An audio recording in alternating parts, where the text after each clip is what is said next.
C'est une image indélébile. Une fresque vivante qui a traversé les décennies, survivant aux modes, aux révolutions culturelles et aux passages impitoyables du temps. Au centre de la scène, le chaos incarné. Mick Jagger, cette créature électrique, androgyne et inépuisable, courant d'un bout à l'autre comme possédé par une énergie qui dépasse l'entendement humain. À sa droite, Keith Richards, le pirate magnifique, la cigarette pendue aux lèvres, le visage sculpté par mille excès, courbé sur sa télécaster, arrachant des riffs qui semblent venir des entrailles de la terre. Ils sont le feu et la foudre, le visage public du danger et de la débauche. Mais si vous déplacez votre regard, juste un peu vers l'ombre, légèrement en retrait, vous le voyez. Immobile. Le visage fermé. Tenant sa basse presque à la verticale, comme un bouclier médiéval ou un sceptre royal.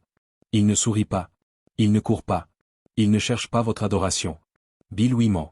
Pendant 31 ans, il a été l'encre silencieuse du plus grand groupe de rock'n'roll de l'histoire. Pour des millions de fans, cette posture était un mystère. Était-ce de l'ennui? De l'arrogance? Une concentration extrême? On l'appelait le Stone tranquille. Celui qui notait tout, l'archiviste, la mémoire vivante de ce que les autres avaient oublié dans les brumes de l'alcool et des paradis artificiels. On disait de lui qu'il était le comptable émotionnel du groupe, la force stable qui empêchait le dirigeable de s'écraser. Pourtant, ce calme apparent, cette stoïcité légendaire que vous avez vue sur des milliers de photos, n'était pas seulement un trait de caractère. C'était une armure. C'était le mécanisme de survie désespéré d'un homme qui, au cœur de la fête la plus bruyante et la plus convoitée de la planète, se sentait profondément, et douloureusement, seul. Il a fallu attendre des décennies après son départ pour que la véritable nature de ce silence émerge enfin. Pas sous la forme d'un scandale médiatique bruyant, ni d'une guerre ouverte sur les réseaux sociaux, mais par une confession lente, chirurgicale, presque réticente.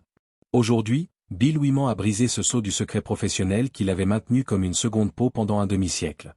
Il a enfin laissé entrevoir pourquoi, malgré la gloire planétaire, malgré les millions, et malgré la légende, vivre aux côtés de Keith Richards est devenu, jour après jour, année après année, une épreuve d'humiliation silencieuse qu'il ne pouvait plus endurer.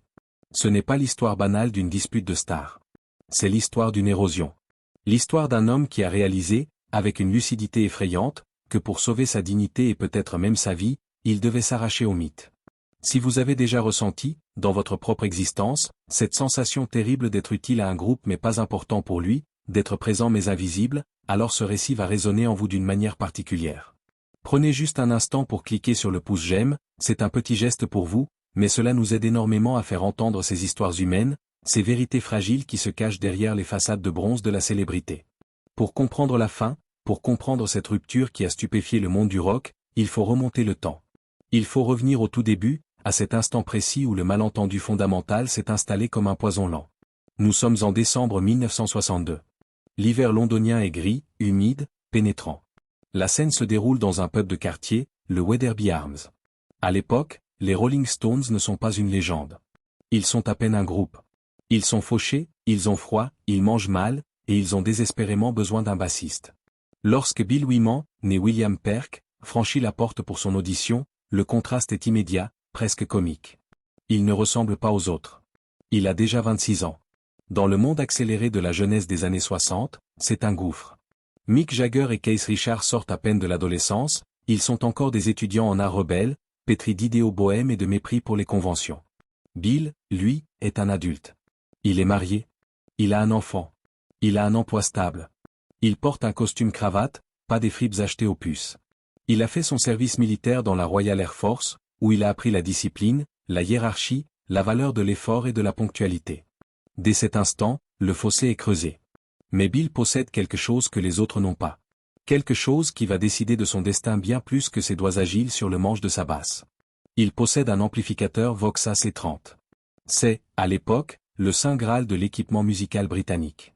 Un monstre de puissance à lampe, capable de produire ce son chaud et saturé dont rêvent tous les musiciens de Londres, mais que Mick et Keith, avec leurs bourses d'étudiants inexistantes, ne peuvent absolument pas se payer. Keith Richards l'avouera plus tard avec ce cynisme désarmant qui est sa marque de fabrique, il ne voulait pas vraiment de Bill Wyman, l'homme. Il voulait son ampli. Il voulait aussi sa voiture, car Bill était le seul à posséder un véhicule capable de transporter le matériel du groupe. Et, détail non négligeable, il avait un salaire, ce qui signifiait qu'il pouvait payer une tournée de bière et des paquets de cigarettes à ses gamins affamés. Bill n'est pas entré dans le cercle comme un frère d'armes, ni comme une âme sœur artistique découverte au coin d'une rue. Il est entré comme une nécessité logistique. Il a été recruté pour son utilité matérielle. Il le sentait. Il le savait. Cette intuition, cette petite voix qui vous dit que vous n'êtes là que parce qu'on a besoin de ce que vous avez, pas de ce que vous êtes, ne l'a jamais quitté. Mais il est resté. Il est resté parce que la musique qui sortait de cet ampli, lorsqu'elle se mêlait aux accords tranchants de Case et au souffle de Brian Jones, créait quelque chose d'inédit, quelque chose de viscéral qui dépassait leurs personnalités individuelles. Il a accepté le pacte faustien, fournir la fondation, la structure, le matériel, en échange d'une place dans l'aventure. Cependant, il y avait une personne, une seule, dans ce groupe naissant qui voyait Bill différemment. Brian Jones. Brian, le fondateur originel, l'ange blond, l'âme torturée et brillante des débuts. Brian considérait Bill comme un allié véritable. Ils partageaient une connexion musicale instinctive, presque télépathique. Brian comprenait que la base de Bill n'était pas un simple accompagnement, mais le moteur souterrain qui permettait aux guitares de vagabonder. Tant que Brian Jones était le leader de facto des Stones, Bill avait une place légitime, une voix qui comptait. Ils partageaient les chambres d'hôtels miteuses et glaciales lors des premières tournées anglaises, échangeaient des confidences loin de l'arrogance croissante du duo Jagger-Richard qui commençait déjà à former une clique impénétrable. Mais l'histoire des Rolling Stones dans les années 60 n'est pas seulement celle d'une ascension musicale. C'est celle d'un coup d'état interne, lent et impitoyable. À mesure que le talent d'écriture de Mick et Case s'affirmait, poussé par leur manager Andrew Loog Oldham qui voulait en faire les nouveaux Lennon et McCartney, le centre de gravité a basculé. Le management a compris où se trouvait l'argent, l'édition, les droits d'auteur. Brian Jones, génie multi-instrumentiste mais incapable d'écrire une chanson pop formatée, a commencé à sombrer dans la paranoïa, l'alcool et la drogue. Et Bill, son allié silencieux, s'est retrouvé isolé, spectateur impuissant de la chute de son ami. La mort tragique de Brian Jones au fond de sa piscine en juillet 1969 n'a pas seulement été la perte d'un ami pour Bill, c'était la fin de son système de soutien interne. C'était la rupture du dernier lien qui le rattachait à l'idée d'un groupe démocratique. Après cet été meurtrier, le message est devenu clair, brutal, sans appel, désormais, c'est le groupe de Mick et Case. Les autres, peu importe leur talent, peu importe leur loyauté, peu importe les sacrifices, sont des employés. Des employés de luxe, certes, mais des employés tout de même. C'est une chose de le savoir intellectuellement. C'en est une autre de le vivre au quotidien, dans sa chair, surtout quand l'argent commence à couler à flot, mais pas dans vos poches. La légende populaire veut que les Rolling Stones soient devenus millionnaires très vite. La réalité de Bill Wyman était tout autre, bien plus sombre et anxiogène. Alors que les crédits d'écriture Jagger-Richard commençaient à générer des fortunes colossales en droits d'auteur, Bill, lui, ne touchait que sa part sur les ventes de disques et les cachets de concerts. Et même là, les gestionnaires véreux de l'époque, comme le tristement célèbre Allen Klein, s'assuraient que la majeure partie des gains s'évaporent dans des montages financiers opaques avant même d'arriver sur les comptes bancaires des musiciens. Mais l'injustice financière, aussi douloureuse soit-elle, n'était que la partie émergée de l'iceberg. Ce qui rongeait Bill, ce qui attaquait son âme de musicien, c'était le vol créatif. Prenons l'exemple le plus flagrant, celui qui a hanté Bill pendant des décennies, Jumping Jack Flash. C'est l'un des riffs les plus emblématiques de l'histoire du rock. Ce son qui vous attrape à la gorge dès la première seconde, cette urgence, cette puissance brute. L'histoire officielle, celle imprimée sur les pochettes de disques et dans les livres d'histoire, attribue tout à Keith Richards et Mick Jagger. Mais la mémoire de Bill, cette mémoire infaillible qu'il a consignée méticuleusement dans des milliers de pages de journal intime jour après jour, raconte une toute autre version. Selon lui, ce riff n'est pas né d'un éclair de génie de Keith. Il est né lors d'une répétition où Mick et Keith n'étaient même pas encore arrivés. Bill, Brian Jones et Charlie Watts s'ennuyaient en studio, attendant les patrons. Bill s'est mis au piano. Il a commencé à jouer ce motif lourd, répétitif, obsédant. Brian a suivi. Charlie a calé son rythme. Lorsque Mick et Keith sont finalement arrivés, ils ont entendu ce qui se jouait. Ils ont aimé. Ils l'ont pris. Keith l'a transposé à la guitare avec un accordage ouvert. Mick a écrit les paroles. Résultat? Crédit, Jagger-Richard. Bill Wyman, 0. Imaginez la violence symbolique de cet acte. Pour un musicien, se faire voler sa musique est une douleur plus intime, plus profonde que de se faire voler son portefeuille. C'est une négation de votre identité artistique. C'est comme si vos frères vous regardaient dans les yeux et vous disaient « Ton travail est assez bon pour nous rendre encore plus riches, assez bon pour devenir un hymne mondial, mais pas assez bon pour que tu en portes le nom. » Et pourtant, Bill ne hurlait pas. Il ne menaçait pas de procès. Il ne claquait pas la porte. Il notait tout dans ses petits carnets noirs, il encaissait le coup, et il montait sur scène le soir même pour jouer ses morceaux avec une précision parfaite, soutenant la gloire de ceux qui venaient de le dépouiller. Pourquoi? Par fierté professionnelle. Par cette éthique de la classe ouvrière dont il était issu, qui dit qu'on ne se plaint pas, qu'on finit le travail pour lequel on est payé, et qu'on garde sa dignité même quand les autres perdent la leur. Mais à quel prix pour son estime de soi? Si cette résilience vous touche, si vous comprenez ce que signifie avaler sa fierté pour le bien commun, manifestez votre soutien en vous abonnant. Nous avons besoin de cette force collective pour continuer à raconter ces vérités. Les années 70 ont apporté un nouveau type de torture, plus insidieux encore, l'exil et le chaos domestique. En 1971, fuyant le fisc britannique travailliste qui menaçait de saisir 93% de leurs revenus, oui, vous avez bien entendu, 93% où le groupe s'installe dans le sud de la France. C'est la période mythique, romancée à l'extrême, de l'enregistrement du chef-d'œuvre Exil en Massa. La légende raconte une colonie de vacances décadente et géniale dans la villa Nelcote, une immense demeure louée par Keith Richards au bord de la Méditerranée, où la musique naissait spontanément du chaos, de l'héroïne, du whisky et de la chaleur de l'été. Pour Bill Wyman, la réalité de Nelcote n'avait rien d'un rêve bohème. C'était un cauchemar logistique, sanitaire et humain. Keith Richards vivait désormais selon son propre fuseau horaire, celui de l'héroïne. Il dormait toute la journée, émergeait vers 16h ou 18h, et ne commençait à être prêt à jouer qu'aux alentours de minuit, prolongeant les sessions jusqu'à l'aube. Bill, lui, vivait dans une autre maison, plus modeste, avec sa nouvelle compagne et sa famille. Il avait une vie diurne. Il aimait le soleil, l'archéologie, la clarté. Chaque jour, Bill devait se rendre à la villa Nelcote. Il arrivait à l'heure prévue. Et il attendait. Il attendait des heures, assis dans un salon humide ou une cuisine envahie par les mouches, que Keith daigne descendre de sa chambre.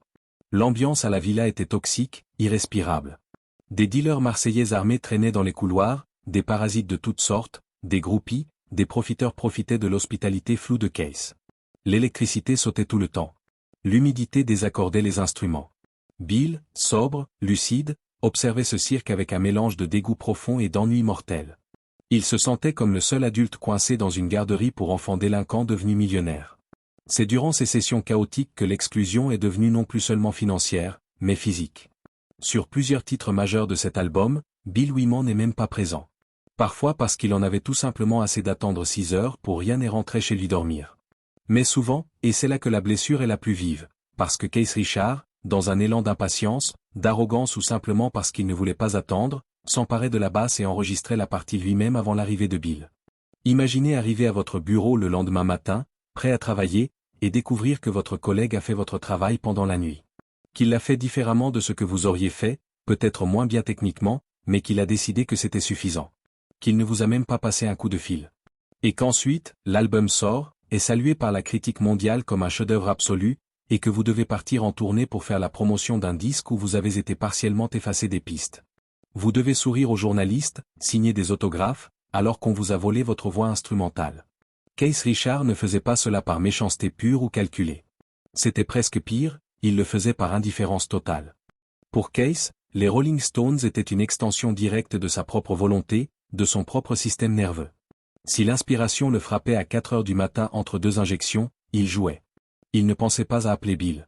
Il ne pensait pas à la courtoisie élémentaire. Il ne pensait qu'au son, à l'instant, à sa propre satisfaction.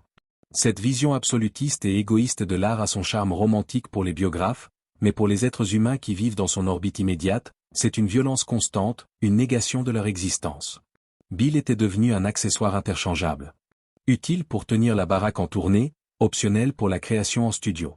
Le fossé entre eux n'était pas seulement musical, il était fondamentalement humain. C'était un choc de valeurs. Keith méprisait tout ce qui ressemblait de près ou de loin à de l'ordre, à de la structure. Il voyait les carnets de notes de Bill, ses collections méticuleuses, sa passion pour l'histoire ancienne et la détection de métaux, comme des traits de caractère ennuyeux, voire bourgeois. Il se moquait de lui, le traitant de vieille fille. Bill, de son côté, voyait le chaos permanent de Keith non pas comme de la liberté rock'n'roll, mais comme un manque de respect crasse envers les autres. Il voyait les retards de 3 heures aux répétitions non pas comme une attitude rebelle, mais comme une insulte au temps précieux de ceux qui faisaient l'effort d'être à l'heure. Cette tension sourde, jamais vraiment explosée, a duré des décennies. Elle a traversé les années disco, où le groupe se cherchait, les années punk, où ils étaient considérés comme des dinosaures, et l'entrée dans les années 80, l'ère des stades gigantesques.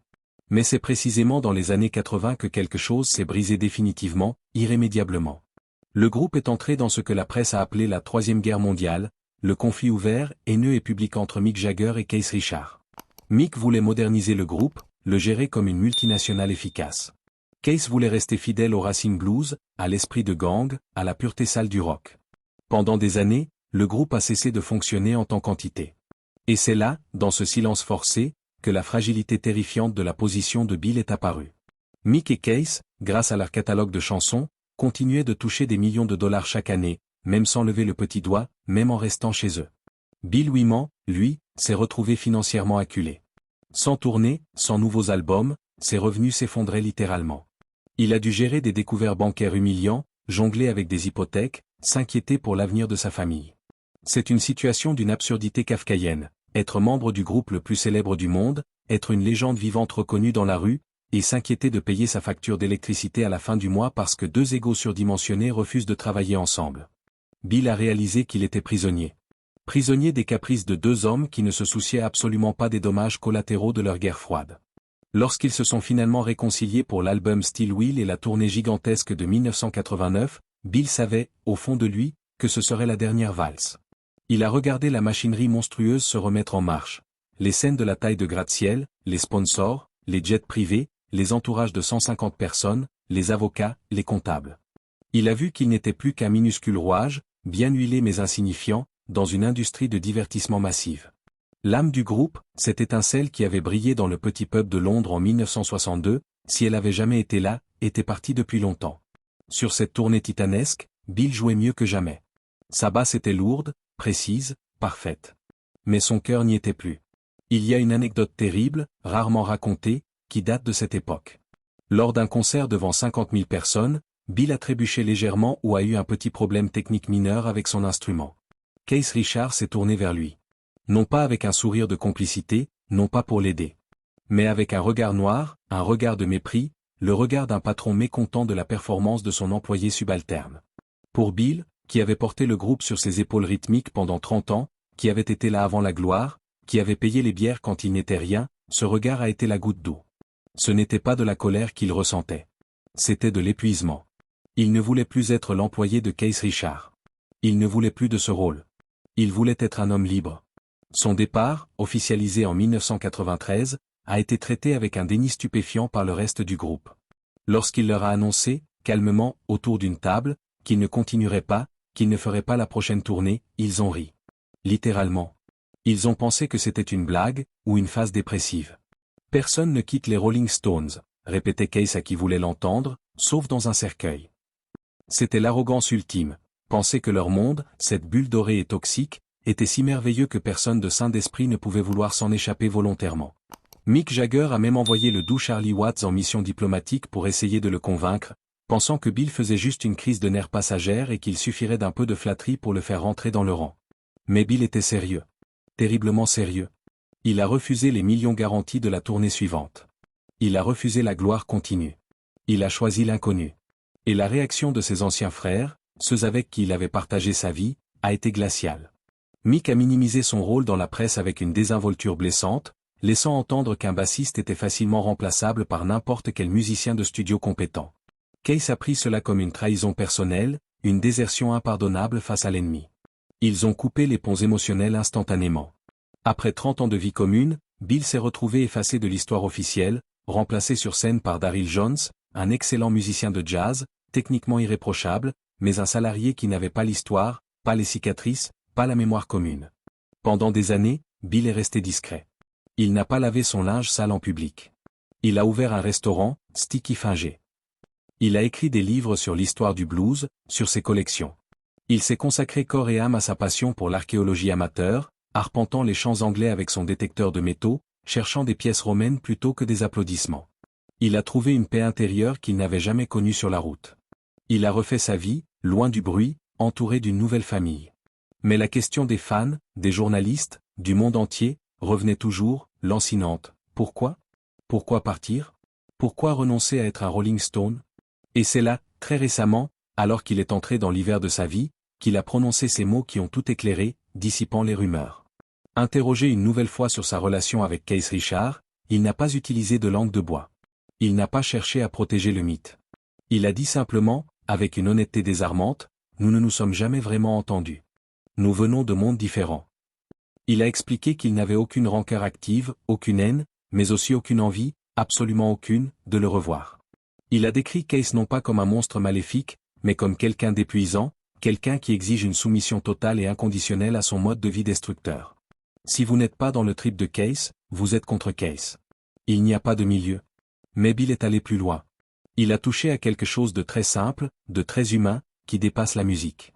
Il a expliqué que ce qu'il ne supportait plus, ce n'était pas les disputes artistiques, c'était le manque de manières. La grossièreté ordinaire. L'absence de s'il vous plaît et de merci. Cela peut sembler dérisoire, presque ridicule face à la légende du rock'n'roll, face aux excès, aux drogues et aux scandales. Mais la vie quotidienne est faite de ces détails. Vivre 30 ans, enfermé dans des bus, des avions et des studios, avec quelqu'un qui ne vous considère pas assez pour être simplement poli, c'est une forme de torture lente. C'est une érosion de l'âme. Bill Wyman a révélé que les cadeaux de Noël qu'ils s'échangeaient encore par assistants interposés n'étaient que des formalités vides de sens. Qu'il n'y avait pas de chaleur. Que Case, enfermé dans son château de solitude et de célébrité, entouré de flagorneurs, avait perdu le contact avec la réalité simple et brute des relations humaines. Bill, lui, voulait une vie réelle. Il voulait des amis qui l'écoutent, pas des collègues qui le tolèrent. Il voulait pouvoir parler d'autre chose que des Rolling Stones. Il voulait exister pour lui-même. Ce que Bill Wyman nous enseigne, à travers cette confession tardive, c'est une leçon universelle. Le succès, aussi immense soit-il, ne vaut rien si on perd le respect de soi-même en chemin. Il a été l'homme le plus richement payé au monde pour se taire et jouer sa partition, et le jour où il a décidé de partir, il est devenu l'homme le plus courageux de l'histoire du rock. Il a prouvé qu'on pouvait exister sans les Stones. Que la vie ne s'arrêtait pas quand les projecteurs s'éteignaient. Au contraire, pour lui, c'est là qu'elle a vraiment commencé. Il y a une mélancolie profonde dans cette histoire. On voudrait croire à la fraternité du rock, à l'image des Glim et Twin et de leur bande, unis contre le monde entier, frères de sang jusqu'à la mort. Mais la vérité est souvent plus prosaïque, plus triste, et plus humaine.